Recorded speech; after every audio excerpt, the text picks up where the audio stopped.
নমস্কার বন্ধুরা, আমার নতুন ভিডিওতে আপনাদের অনেক স্বাগত জানাই। আপনারা কেমন আছেন? আশা করি ভালো আছেন।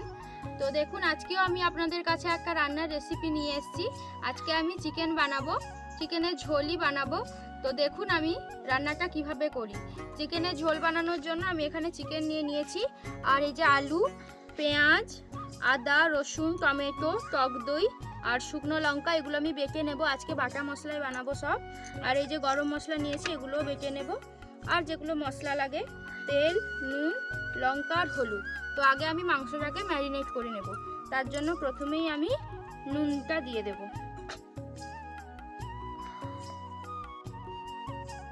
এখানে একটু নুনটা বেশি করে দিতে হবে, কারণ মাংসটার ভেতরে ঢুকবে।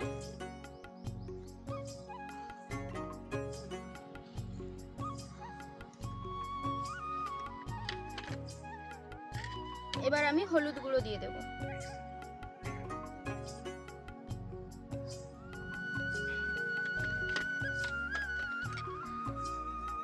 এরপর একটু লঙ্কার গুঁড়ো এখানেই দেব, কিন্তু রান্নাটা যখন করব তখন আমি ওটা শুকনো লঙ্কা বাটা দিয়েই করব। এরপর এই টক দইটা দিয়ে দেব।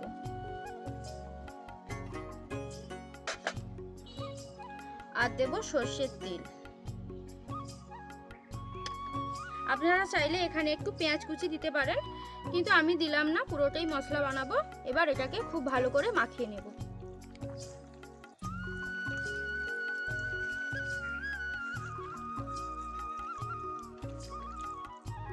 তো আমি ওটা তো ম্যারিনেট করে মাংসটা এইদিকে রেখে দিয়েছি। এবার আমি একে একে সব মশলাগুলো কেটে নেব। এখানে রসুন নিয়েছি, তারপরে আদা ছাড়াবো, তারপর পেঁয়াজ, এগুলো আমি কেটে নিই, তারপর আপনাদেরকে দেখাচ্ছি। দেখুন বন্ধুরা, এই যে আমি আলু কেটে নিয়েছি, সব কাটা হয়ে গেছে।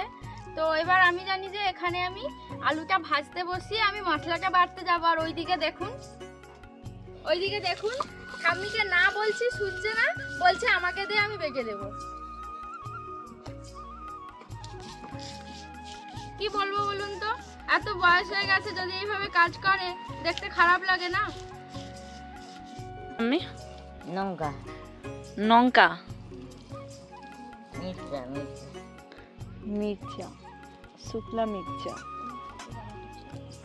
এই তোমার হাত জ্বালা করছে না? না কেন? উঠে যাও, আমি বাটবো। না না বসে থাকতে পারো না তুমি? আমি বাটি বেটে দেবো। তুমি বসে থাকতে পারো না? তোমাকে কি সবসময় কাজ করতে হবে? দেখুন একটুও বসে থাকে না, সবসময় কিছু না কিছু করতে। এই ভাতের হাঁড়িটা নিয়ে ছুটছিল। আগেকার দিনের মানুষ তো, তাই এরকম, একটুও বসে থাকবে না, না বললেও শুনবে না। তো দেখুন এখানে কড়াটা গরম হয়ে গেছে, আমি তেল দিয়ে দিয়েছি। এবার আমি আলুগুলো ভেজে নেব।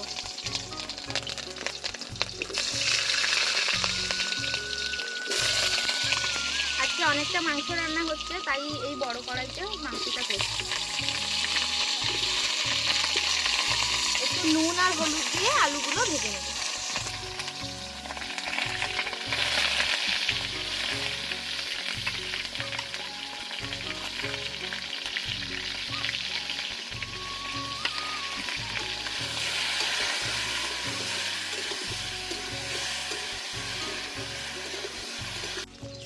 দেখুন আমার এখানে আলুটা ভাজা হয়ে গেছে, আমি এই যে তুলে নিচ্ছি এখন। তো এখানে আলুটা ভাজা হয়ে গেছে, আমি তুলে নিয়েছি। এবার আমি এর মধ্যে শুকনো লঙ্কা আর জিরে ফোড়ন দিয়ে দেব। এরপর আমি পেঁয়াজ কুচিটা দিয়ে দেব।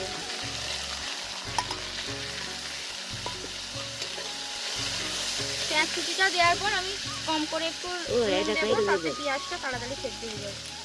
এই যে দেখুন পেঁয়াজটা আমি লাল লাল করে ভেজে নিয়েছি। এবার এর মধ্যে এই বাটা মশলাগুলো দেব। এগুলো সব ঠাম্মি বেটে দিয়েছে। এই যে দেখুন এগুলো সব বেটে দিয়েছে ঠাম্মি। এখন আমি এগুলো এর মধ্যে দিয়ে দেব।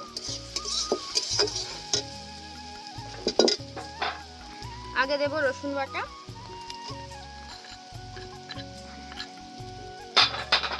তারপর দেব আদা বাটা, তারপর দেব লঙ্কা বাটা। লঙ্কা কম করে দিই। ব্যাস। তো এখানে আমি সব মশলাগুলো ভাজা ভাজা করে নিয়েছি। এবার এর মধ্যে হলুদ গুঁড়ো দিয়ে দেবো।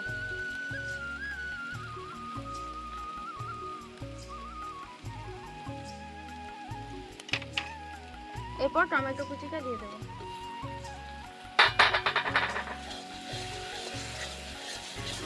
দিয়ে এটাকে ভালো করে কষিয়ে নেব।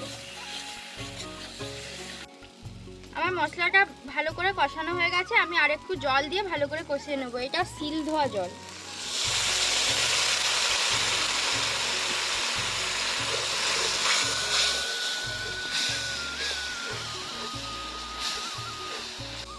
দেখুন মশলাটা এবার ভালো করে কষানো হয়ে গেছে। এবার আমি এর মধ্যে ম্যারিনেট করে রাখা মাংসটা দিয়ে দেব।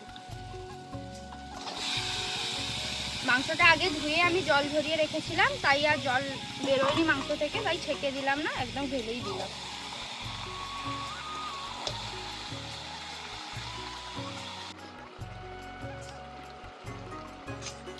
মাংসটা এখন আমি ভালো করে কষিয়ে নেব। এই যে কষানো হচ্ছে, আরও হবে কষানো।